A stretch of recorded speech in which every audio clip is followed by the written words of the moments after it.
273 ईसा पूर्व भारत की महान भूमि पर एक महान सम्राट का हृदय राख में बदल रहा था। ये थी कलिंग की जंग, महान सम्राट अशोक की सबसे बड़ी जीत और उनकी सबसे बड़ी हार।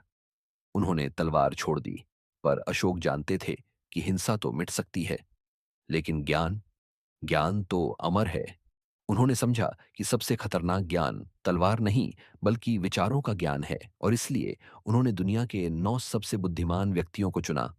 9 अज्ञात पुरुष, जिनका इकलौता काम था मानवता से उसके ही सबसे विनाशकारी आविष्कारों की रक्षा करना। उन्होंने 9 किताबें बनाई।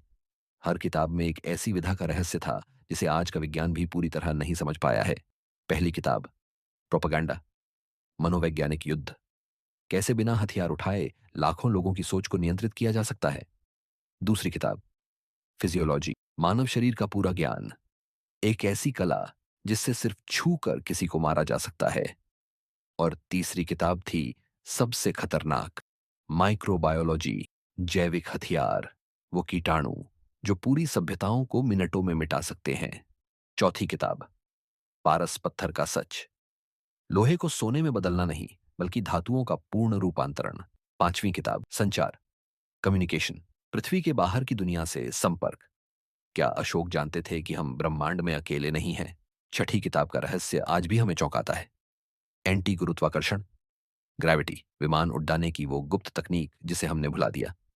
सातवीं किताब, ब्रह्मांड विज्ञान, कॉस्मोलॉजी, समय और अंतरिक्ष के पार जाने का रास्ता, टाइम ट्रैवल के वो सूत्र जो आज भी गुप्त हैं। आठवीं किताब, प्रकाश, लाइट, प्रकाश की गति को एक हथियार की तरह इस्तेमाल करना। क्या यह प्राचीन लेजर तकनीक थी? और नौवीं किताब, समाजशास्त्र, सोशियोलॉजी, ये किताब बता सकती थी कि कौन सा देश कब और कैसे गिरेगा। सदियों तक ये 9 लोग साएं की तरह रहे, लेकिन क्या ये ज्ञान वाकई छुपा रहा, या ये धीरे धीरे दुनिया के सामने लीक हुआ? 19वीं सदी के महान वैज्ञानिक जगदीश चंद्र बोस और पोपे सिल्वेस्टर द्वितीय, क्या उनके आविष्कारों के पीछे इन्हीं 9 पुरुषों का हाथ था? कहा जाता है कि आधुनिक परमाणु बम और स्पेस रॉकेट्स के सूत्र इन्हीं गुप्त किताबों से चुराए गए थे। लेकिन सबसे बड़ा सवाल आज भी वही है, ये 9 लोग अभी कहाँ हैं? क्या वे आज भी हमारे बीच साधारण बनकर घूम रहे हैं? क्या ये मुमकिन है कि दुनिया की सबसे बड़ी वैज्ञानिक खोजें दरअसल लीक किए गए प्राचीन रहस्य हैं? 19वीं सदी के महान वैज्ञानिक जगदीश चंद्र बोस, क्या उनकी रेडियो वेव खोज का राज इन किताबों में था? और पोप सिल्वेस्टर द्वितीय, जिनके बारे में कहा जाता था कि वे अरब और भारत के गुप्त ज्ञान के संपर्क में थे, किंवदंती है कि उन्होंने एक बोलने वाली मशीन बनाई थी। क्या वो एक प्राचीन एआई का प्रोटोटाइप था? लेकिन ये 9 पुरुष सिर्फ रक्षक नहीं थे, वे दुनिया के सबसे बड़े कंट्रोलर्स भी हो सकते हैं। प्रोपेगेंडा की वो पहली किताब आज के सोशल मीडिया और मास मैनिपुलेशन का आधार हो सकती है। क्या हमारी सोच वाकई हमारी अपनी है, या ये 9 अज्ञात पुरुष हमें पर्दे के पीछे से चला रहे हैं? इतिहास के हर बड़े मोड़ पर इन साइयों की मौजूदगी के निशान मिलते हैं। ये लोग अमर नहीं हैं, ये एक वंश हैं। एक सदस्य मरता है तो दूसरा उसकी जगह लेता है। ये चयन प्रक्रिया दुनिया की सबसे कठिन परीक्षा है।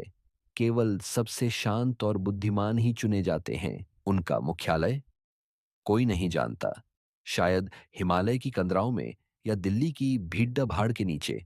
कुछ थ्योरी कहती हैं कि नासा की गुप्त फाइलों में इन 9 पुरुषों का जिक्र कोड के रूप में है।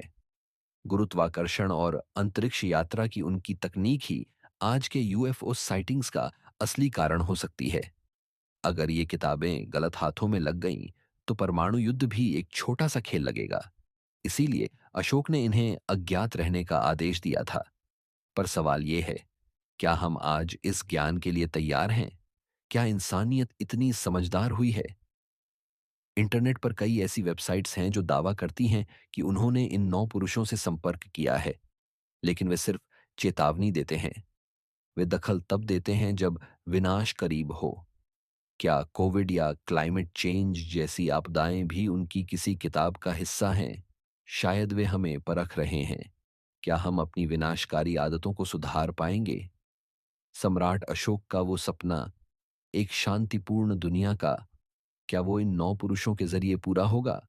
या फिर ये ज्ञान हमेशा के लिए मिट्टी में दफन रहेगा?